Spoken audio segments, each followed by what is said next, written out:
لمثل هذا فليعمل العاملون لمثل هذا فليعمل العاملون. Parmi les choses qui sont importantes dans l'étude de la science aussi, le fait de le prendre auprès des gens de science, les savants, les étudiants en sciences, et il y a aussi le fait d'écrire ce que tu apprends. Nous avons beaucoup de athar qui sont rapportés de nos pieux prédécesseurs sur le fait qu'il est important d'écrire. Comme je l'ai dit dans le cours, vous vous rappelez la dernière fois, sur le fait que les taches de stylo sur le qamis, c'était estimé chez nos pieux prédécesseurs comme une parure, un ornement. Ils voyaient cela comme un ornement, le fait qu'ils ont été... Parce qu'ils n'ont pas eu ces taches de stylo que parce qu'ils ont utilisé ce stylo pour écrire la science. De même que de venir avec le cahier. Ceci fait partie des comportements de l'étudiant en sciences. Et nous voyons que Omar ibn Khattab, de même que Ibn Abbas, on dit, radiyallahu anhum, qayyidul ilma bil kitaba. Retenez la science par l'écriture. Il n'y a pas de doute que tu viens assister à l'assise de science sans écrire. Demain ou la semaine prochaine, tu auras oublié peut-être la moitié. Alors que si tu as écrit au moins la moitié, eh bien, cette moitié que tu auras oubliée si tu n'as pas écrit, elle sera avec toi dans ton cahier, et l'autre moitié, elle sera dans ta tête, tu l'auras mémorisée. Ceci est très important. De même qu'il est important d'apprendre de mémoriser. La mémorisation. Regardez, aujourd'hui, j'ai posé une question. Cheikh, Jazallahu khair, la dernière fois qu'on l'a posée, il l'a mémorisée. Et il l'a ressorti aujourd'hui. Une chose qui est très importante, qui fait partie des choses fondamentales. Quelles sont ces trois choses? Qu'il est impératif de purifier de toute impureté avant de faire la prière. C'est quelque chose de fondamental. Si on mémorise, alhamdulillah, cette chose-là reste avec nous. C'est un trésor qui restera avec nous. Comme nous le voyons dans cette poésie, Ar-Rahbi,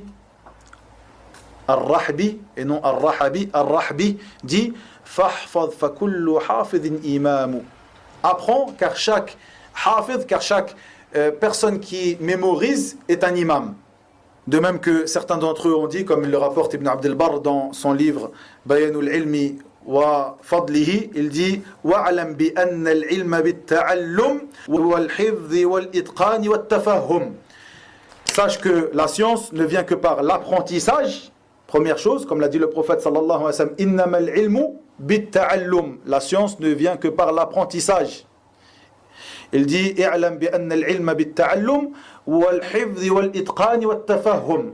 Donc ta'allum, l'apprentissage, wal-hifdh, la mémorisation, wal-itqan, le fait d'être minutieux, d'être pointilleux, d'apprendre de manière pointue, wat-tafahhum, la compréhension. Et je terminerai avec cette parole de l'A'mash qui dit, Al-A'mash, c'est quoi son nom, Al-A'mash, cet imam? Le nom de l'A'mash, ça c'est son surnom. Al-A'mash. Là.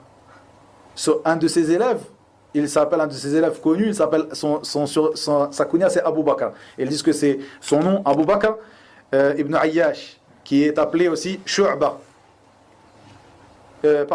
Qui est appelé aussi Naam Shu'ba, qui fait partie des imams de l'Qira'a. Mais Al-A'mash, qui fait partie des imams de Salaf. Son prénom, Sulayman ibn Mihran Al-A'mash. Al-Muhim, qui fait partie de nos imams. C'est très important aussi de connaître ces imams-là. Il dit, rahimahullah, il a réuni un petit peu tout ça, il dit, dans le sens de ses paroles, il dit, apprenez par cœur, mémorisez ce que vous avez réuni, c'est-à-dire ce que vous avez écrit dans vos cahiers, ce que vous avez écrit sur des feuilles. Mémorisez-le par cœur. Car, en effet, celui qui réunit des choses, des paroles, et qui ne les apprend pas par cœur, il est comme un homme qui est assis à une table et qui mange bouchée après bouchée, qui prend bouchée après bouchée, et qu'il prend ces bouchées, qu'il les jette derrière son dos. Quand le verras-tu être rassasié, cette personne-là? C'est une image qu'a donnée l'A'mash, qui est une belle image pour illustrer cela. Tu peux venir à des cours pendant 10 ans, et tu restes toujours entre les deux. Tu as quelques petites informations, mais c'est entre les deux. Alors que si tu avais simplement fait cet effort de prendre un cahier et d'écrire, pas tout, chacun en fonction de ce qu'il a besoin, et ce qu'il peut écrire, etc. Pas tout. Tu verras que à ce moment-là, tu vas voir une grande différence dans ton apprentissage de la religion d'Allah Tabaraka wa Ta'ala. فادخلي في عبادي وادخلي جنتي.